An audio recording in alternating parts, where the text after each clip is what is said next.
The word morgen can be a little bit confusing, so let us look at how it works. So first of all, en morgen means a morning. So det var en fin morgen. It was a beautiful morning.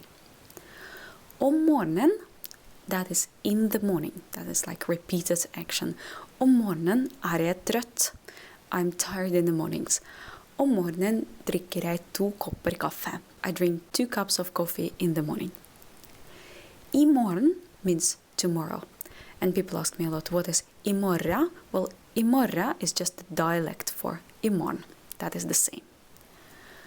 I morges means this morning or today morning.